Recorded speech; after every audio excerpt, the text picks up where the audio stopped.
Right. Um,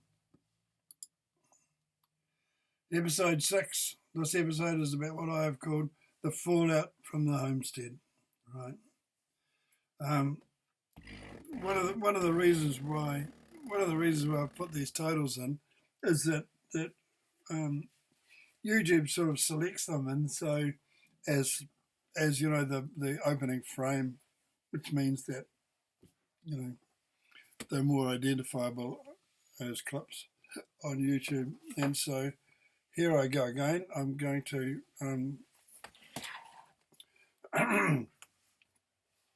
so I've called it the fallout for the homestead.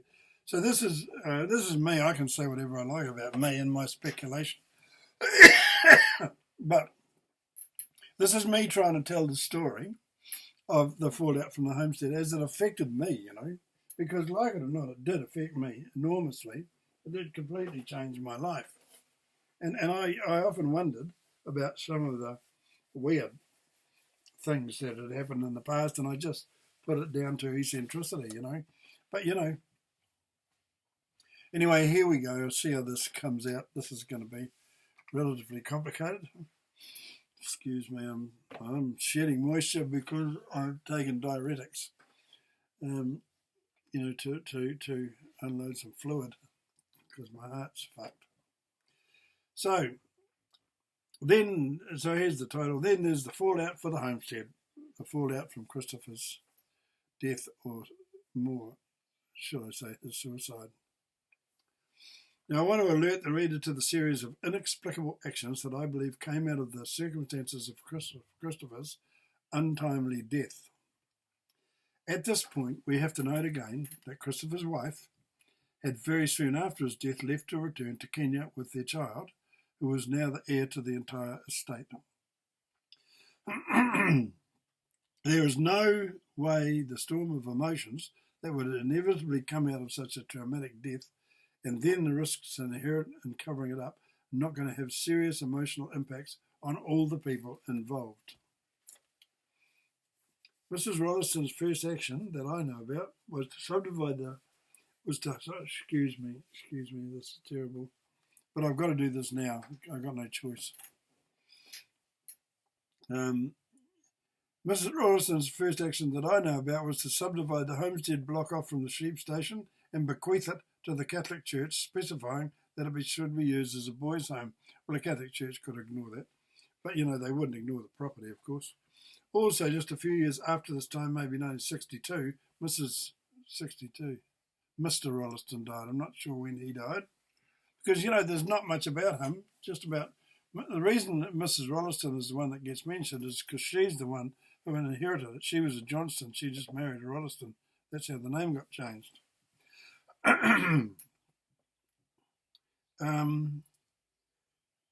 It's just I've said as a result of his death. So Mrs. Rolliston has another bereavement. Husband's died. Her son's died. Then her husband's died.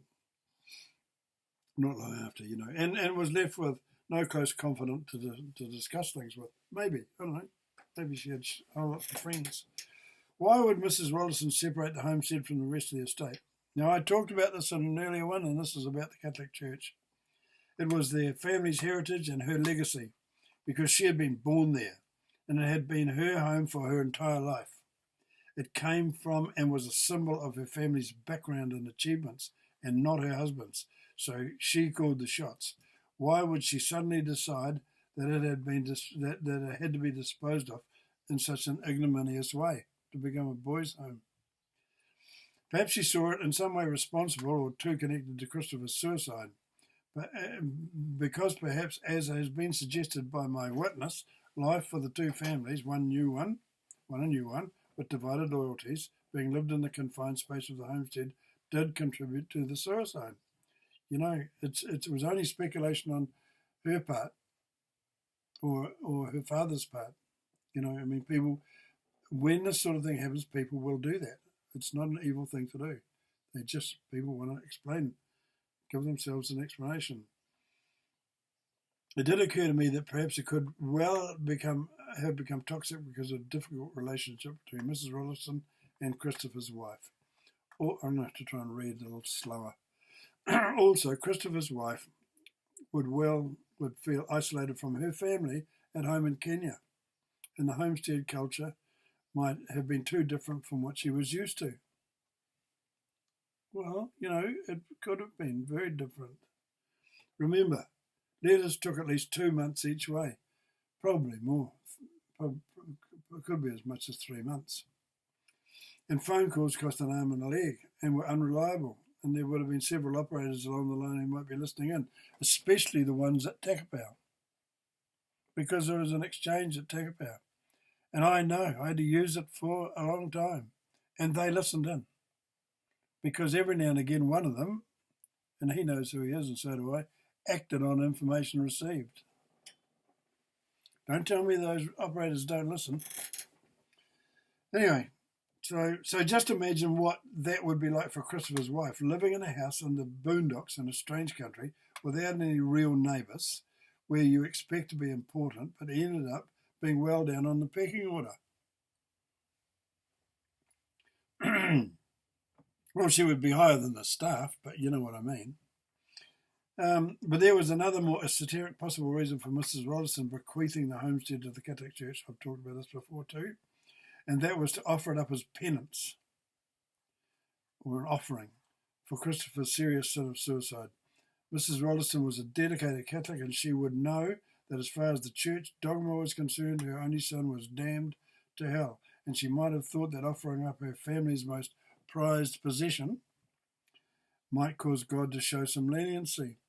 I got to say at this moment, and it's going to sound a little weird coming from a person who's sort of not religious, that if God's real, he would have an understanding of somebody who found themselves taking their own life. Just would. So, of course he would, if he knows everything and understands everything, he would understand that, humans are human. They do human things. And suicide's one of them. And, people only do that when they feel there's no other way. I've got to show some respect for that, because I know of a couple of other suicides of people who were relatively close to me. And I can't judge them. I just can't. And, you can't judge the people around them either, because, the idea that Christopher Rolleston committed suicide with a gun is something that is reminiscent of World War II. And I've said before in the previous one of these episodes that what he would have had to go through the war would have been traumatic, to say the very least. Just would. You can't get that shit out of your mind. I found a lady trying to commit suicide in a car one day when I was driving cabs. I heard a car running in a garage when I pulled up to drop some people off. And I got up and opened the door of the garage, and there was a woman in there trying to commit suicide. And I opened the door and turned the bloody key off and got her out. She was still conscious. And I'll never forget it. And you can bet your bottom dollar that Christopher saw way worse things than that. I mean, that would be, pathetic beside what he had to go through. And I saw a few accidents that I can't get out of my mind as well. So as soon as it was practical after his death, Christopher's wife leaves for Kenya with their child, of course, and it was 1953. So that means by ship to Durban first, or something like that, on the way to the UK, and they don't go every day, or even every week for that matter. So, getting to Kenya was a bit of a job. And 3 months. Between 2 and 3 months. Mrs. Rolleston had a lot to deal with. Her son had been managing the farm, and now he's gone.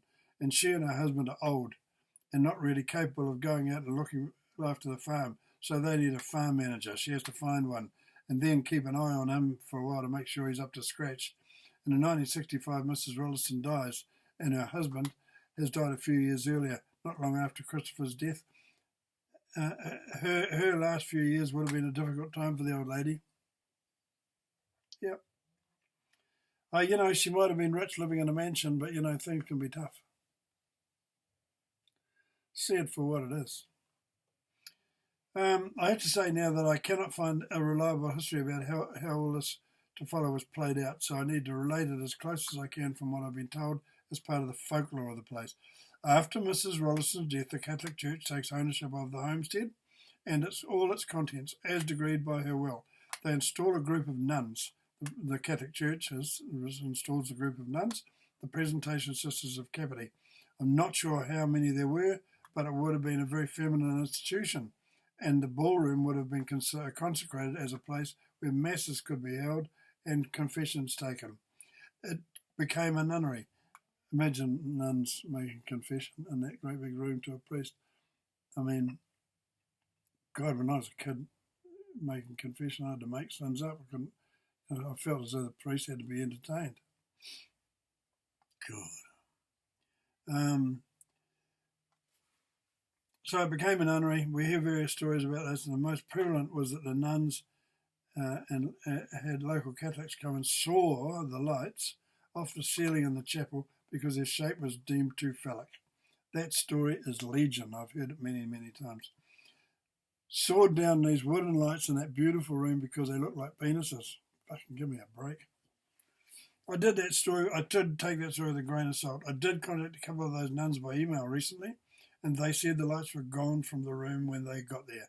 I wondered a lot about how that had come about in such a beautiful room.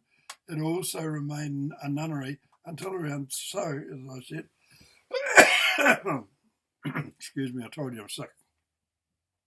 So, it remained a nunnery until around 1972, when they left, and I imagine it was the church that held the big auction of its contents. Before I go on, I want to speculate for a few paragraphs about why, after so few years, the nuns decided to leave. And of course, a suicide puts a whole new complexion on that. Catholics see suicide as the most serious of sins, because as a person carries out the act of taking their own life, she cannot ask God for absolution, so the mortal sin remains on their soul, and hell is the only possibility for their afterlife. That was the Catholic dogma back then. I don't know about now. No ifs, buts or maybes. Commit suicide and you are damned. I want to say now that I wonder why all this, at this late time of my life, has come to me. This is another thing about me speculating. Why did this land in my lap? Why did Christopher's story land in my lap? I want to say now that I wonder why all this, in this late time of my life, has come to me. And as a non-practicing Catholic, I can but wonder if I am making his confession on his behalf, in the hope that after all these years it will bring him absolution and redemption. Funny the way the brain works. For a sin he committed spontaneously. Because, if you're going to commit suicide with a gun, it's a very instantaneous decision. And you could do it in a moment of despair. But anyway, on with the saga. I did wonder if the nuns discovered the fact that the suicide caused them, that the nuns discovering the fact of that suicide caused them to want to leave, because remember that by the time they came along, the whole tractor accident story was well entrenched. But quite a number of people would know the truth. A lot of people would have known the truth of this, because a lot of them would be dead now. But I mean, 3 people have already been in contact with me about it. Why they pick on me, I don't know. A sudden revelation by some gossipy person that a suicide had taken place in the grounds of the homestead could undoubtedly have played into the nuns' decision to leave. And of course, we have to wonder at what level in the pecking order of a convent that decision might have been made. But then, and it's funny, one of those, all you got to do is have an assertive nun and a not very assertive woman in charge, and all kinds of things can happen. But then in late 1971, the nuns had moved out. And when they did that, the church held a sale of everything not nailed down, including all the light fittings, the drapes, and the house is now a shell that would cost a lot of money to reinstate. And you couldn't really do it properly anymore. And as we understand this, the house and grounds were handed back to the Orowara Trust. There might have been an exchange of money, but who knows. Then the now gutted homestead became the problem of the trust chair, Kevin Mackay. He had a difficult decision to make, because I think that he and Mrs. Rolliston's wishes at heart, I think that he had Mrs. Rolliston's wishes at heart. He spoke of her with some affection to me, So that's why I think he cared about what she thought. And I got a distinct impression from him that he was a family member. And he wanted to save the building and all its heritage that went with it. And he was right. He really did have to make another difficult decision, and that was in a climate where it appeared someone with influence, the beneficiary is the only other person, wanted it demolished. There it is, the first mention of demolition in around 1971. The beneficiary of the estate was born in late 1952, so she would be 19, not yet 21, and that would impact on her rights as a beneficiary. Kevin Mackay has a conundrum because as chairman of the Orawara Trust, he's still calling the shots. Imagine what he was going on in his head. What are we going to do with the great big empty and unloved mansion out there in the Wop-Wops of Central Hawke's Bay? If we leave it, it will just get vandalised. Sometime around then, 1972, he does something inexplicable and very unlawyer-like. As a lawyer for the Orawara Trust, he puts a 50-year peppercorn lease on Orawara Homestead, a very complex and detailed lease that us that purchased it, our funny little Wellington lawyer, described as old English-style farming lease that was more focused on the agricultural aspects than the house aspects. It was a pretty fancy document. I hope I've still got it. He issued it in the name of Colin Baxter, who had arrived on his doorstep with Diane Booker, now in tow, wanting to start a restaurant. Not sure if her name was on the lease, but she had gone by the time of our first visit in late 1976, and we were told stories by a local farmer's wife about how she had difficulty escaping from Baxter when she lived there with him.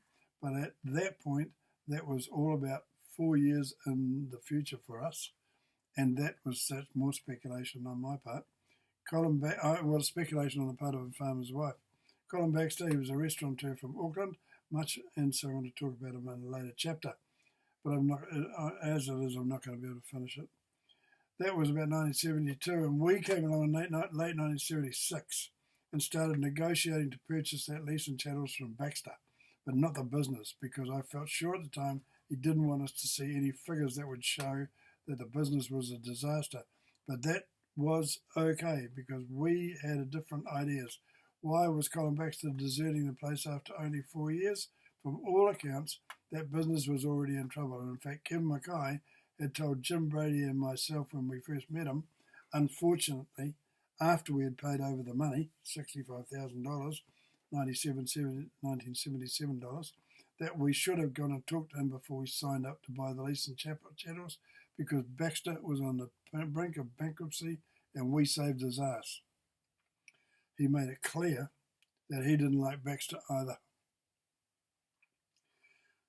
Among other things that Baxter had told us was that but for the lease, the place would have been demolished.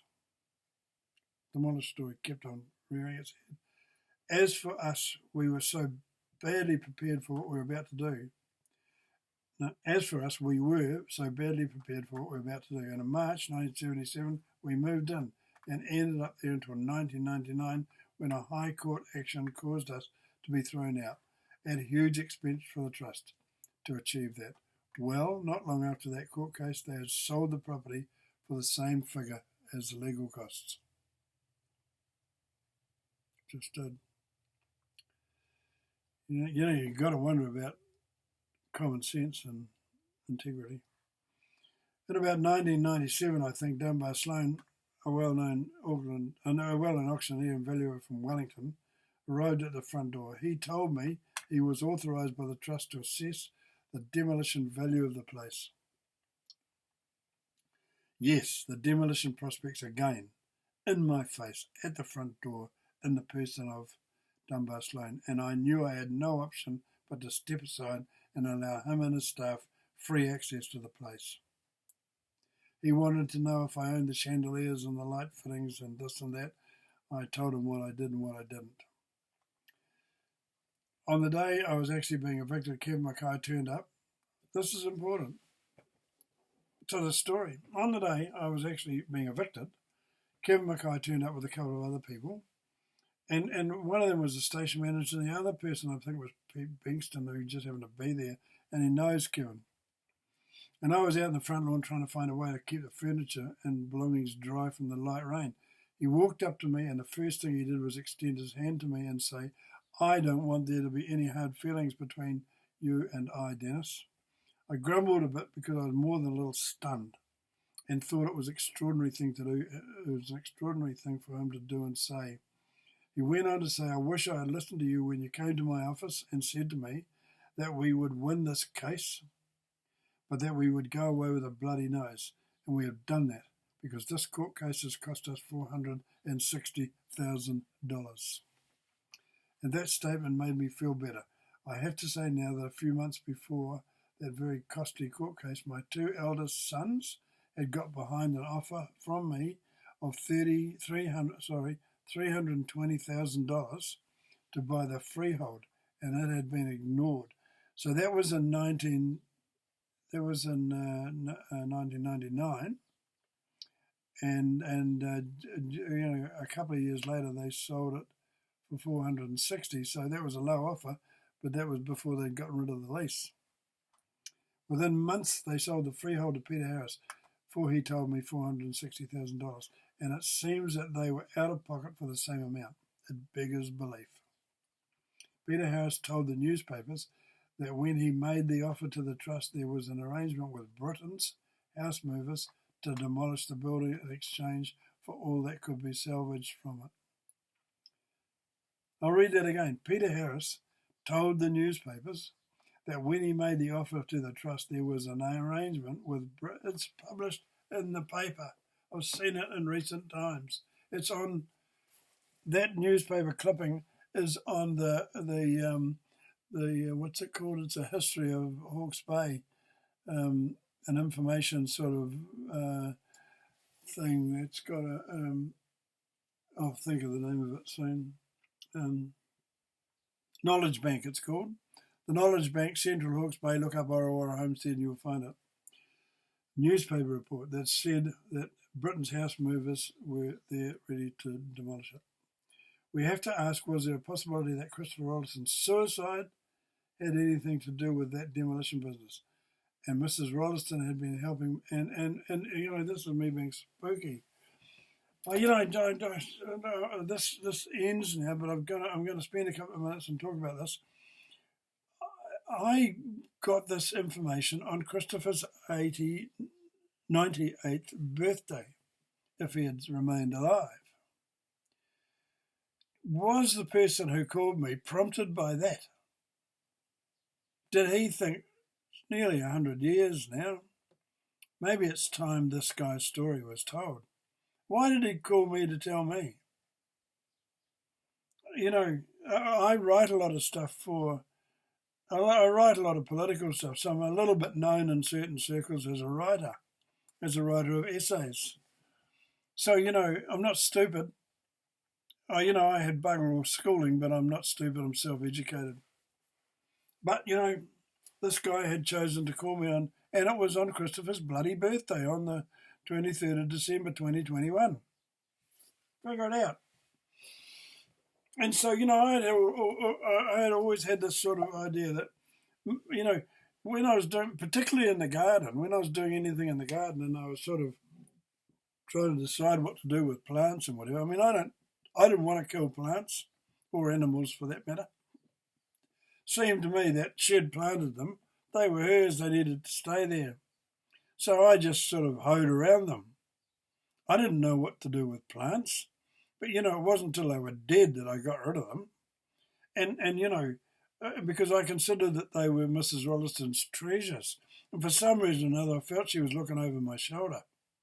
But in some respects, I sort of felt at times that Christopher Rolliston was hanging around there somewhere.